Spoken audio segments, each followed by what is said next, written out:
폭군의 셰프 5화에는 알려지지 않은 충격적인 사실들이 많이 들어있습니다. 그래서 오늘은 원작 내용과 함께 5회에 진행될 스토리를 예측해 알려드리겠습니다. 이현과 입맞춤 후 밤새 잠을 이루진 못한 탓인지 아침 일찍 초조반을 준비한 지영의 눈은 온통 다크서클이 투성이었죠. 그러나 이현은 죽조반을 먹으면서도 전날 밤의 일을 기억하지 못합니다. 다행인지 임송재의 힌트로 이현은 지영과의 전날 밤 일을 기억하게 되고 놀라지만 입술을 빼앗긴 지영의 분노는 사그라지지 않은 듯 보였죠. 예고편을 보면 북어 대가리를 연신 홍두깨로 패댔으니까요. 하지만 시간이 지나고 서로에게 마음이 없다고 단언한 지영과 이현은 서로의 감정을 부정합니다. 그러나 이현이 수라를 거르는 동안 둘은 왠지 모를 그리움을 느끼게 되고 지영은 급기야 보름달 속에 이현의 얼굴이 보이기 시작하죠. 이현 역시 헷갈리긴 마찬가지였습니다. 지영의 요리를 좋아하는 것인지 지영을 좋아하는 것인지 자신의 맘을 몰랐죠. 그런데 이 틈을 수건 강목주가 끼어듭니다. 지영에게 덫을 놓아 궁에서 내쫓을 계획을 세운 것이죠. 이에 재산대군이 수건을 도울 목적으로 입궁합니다. 하지만 재산대군에게는 다른 목적도 있었습니다. 수라를 계속 거르는 이현이 걱정된다는 핑계로 지영의 음식을 맛볼 심상이었죠. 한편 수건 강목주는 재산대군이 임금과 식사 기회를 마련하자 문안진후 때 본인이 낙거상을 준비하겠다고 합니다. 그리곤 쪽지를 적어 감찰 상궁 추월을 시켜 누군가에게 전하는데요.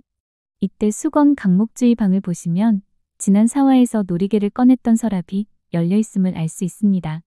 아무래도 선임 숙수 맥만수를 시켜 낙거상에 무슨 짓을 벌이려는 듯 보이는데요. 지난 4회에서 이현이 발작을 일으킬 때 못 먹였던 그 가루를 음식에 넣을 가능성이 높겠죠. 참고로 이현이 발작을 일으키면 몸을 사시나무 떨듯 하고 환청이 들리기 시작하는데요. 그때마다 수건 강목주 외엔 아무도 이현의 행동을 멈출 수가 없었다고 하죠. 아마도 발작의 원인은 수건 강목주 방에 있던 그 향로에서 피워져 나오던 그 연기가 문제가 아닐까 싶은데요. 지난 4화에서 이현이 지영의 일로 수건을 찾아갔을 때도 방 안에 연기가 한가득 있었죠. 즉, 연기를 흡입하고 흥분을 하면 이런 발작 증세가 일어나고 그때마다 수건은 놀이개에 숨겨뒀던 하얀 가루를 이용해 이현을 진정시키며 길들였던 게 아닐까 싶네요. 한편 지영은 새로운 음식으로 낙거상을 준비하기 위해 분주히 움직입니다. 그리고 조선을 발칵 뒤집을 충격적인 장면이 시작되죠. 지영이 가마솥 안에서 은근한 불로 중탕하던 소저제 식초를 떨어뜨리자 흰 물질이 뭉게뭉게 피어오르기 시작합니다.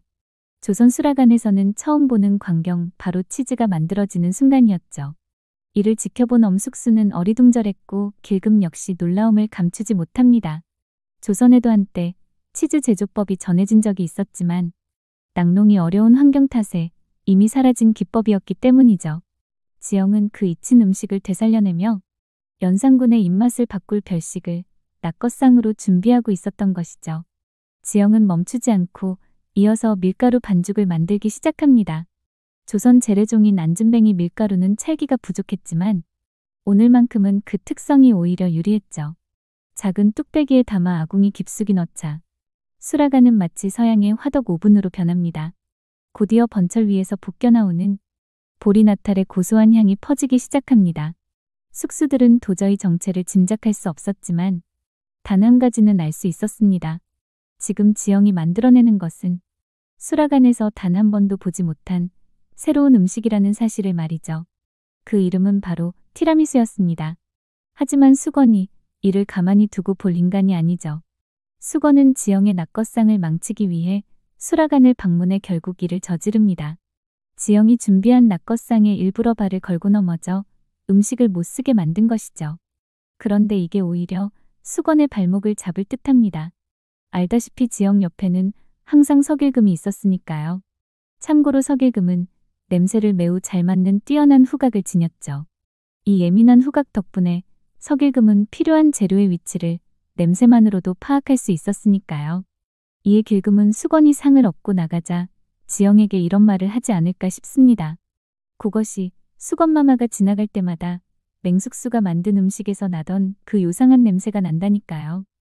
이에 지영도 수건의 냄새를 의식하게 되고 그녀를 의심한 나머지 수건을 다시 찾아가 제가 준비하던 낙거상은 원래대로 진행하겠다고 말한 게 아닐까 싶네요. 그렇게 지영은 우여곡절 끝에 다시 완성된 음식을 가지고 이연에게로 향합니다. 음식이 들어오자 이연은 곧바로 낯선 향기를 느낍니다. 지영이 준비한 소반 위에 올려진 음식은 얼핏 보면 떡 같았지만 숟가락이 스르르 들어가는 순간 부드럽고 촉촉한 질감이 드러난 음식이었죠. 수건은 자신이 준비한 낙거상보다는 지영의 낙거상에 이연이 눈을 떼지 못하자 먼저 맛을 봅니다. 그리곤 지금까지 먹어보지 못했던 새로운 풍미에 큰 충격을 받고 당황하고 말죠. 이에 이연이 참지 못하고 한 숟가락 크게 떠넣더니 눈빛을 번쩍입니다.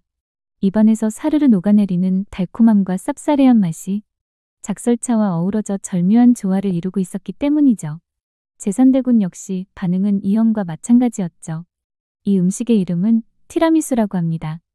이연이 괴이한 이름에 눈을 크게 뜨며 그 의미를 묻자 지영은 그것이 이탈리아 말로 나를 기분 좋게 해주오라는 뜻이라고 설명하죠. 이연은 이에 호탕하게 웃으며 이름 그대로 기분이 좋아진다고 말합니다. 이어 이연이 그 기묘한 풍미가 어디서 나왔는지 궁금해하자 지영은 놀랍게도 보리를 태워 가루 낸 것이라고 밝힙니다. 원래 티라미수에는 마스카포네 치즈와 커피가 필수였지만 조선에서 구할 수 없는 재료였으니 대신 방법을 고안해야 했던 것이죠. 생치즈 역시 수라간의 우유로 급조한 것이었습니다. 하지만 가장 큰 난관은 바로 커피였습니다. 조선에는 아예 존재하지 않는 재료였으니까요. 이때 지영은 이탈리아의 한 일화를 떠올립니다. 전쟁 시기에 커피가 부족하자 보리를 볶아 비슷한 풍미를 냈다는 이야기였죠. 그렇게 탄생한 보리커피는 카페인은 없었지만 커피 향과 흡사했고 지영은 여기에 작설차를 더해 카페인의 각성 효과까지 보완했습니다. 결국 티라미수는 아궁이에서 구운 케이크에 보리커피를 적시고 직접 만든 치즈를 올린 뒤 볶은 보리가루를 뿌려 완성된 음식이었습니다. 여기에 진하게 우려낸 작설차를 곁들이니 이연이 기분을 단숨에 풀 수밖에 없었던 것이죠. 한편 이연은 호기심 어린 눈빛으로 지영에게 묻습니다. 혹시 너는 그 나라에 가본 적이 있느냐? 이에 지영의 대답이 이어지며 온통 이연의 관심이 그쪽으로 쏠리자 그 순간 옆에 있던 수건이 교태를 부리며 어린 목소리로 끼어듭니다. 자신이 아무리 달래도 풀리지 않던 임금의 심기가 저 괴상한 서양 떡 한 조각에 단숨에 녹아내린 것도 모자라 임금의 시선이 그 음식을 만든 지영에게만 옮겨가고 있었으니까요. 그 순간 영악한 수건의 머릿속에 하나의 꾀가 번뜩이죠. 수건은 이연의 모친인 패비연 씨 이야기를 꺼내며 눈시울을 붉힙니다. 이 귀한 음식을 전하의 어머님께서 맛보셨더라면 얼마나 기뻐하셨을까요? 이때 원작에서는 수건이 눈물을 찍어내는 얕은 연기에 이연이 넘어가지만 어쩌면 드라마에서는 이연이 질투에 눈이 먼 수건의 본심을 눈치채고 이렇게 말할지도 모릅니다. 그 입 다물라. 오늘 준비한 내용은 여기까지입니다. 다음 내용이 궁금하시다면 구독과 좋아요 부탁드리며 많은 의견과 댓글 남겨주세요.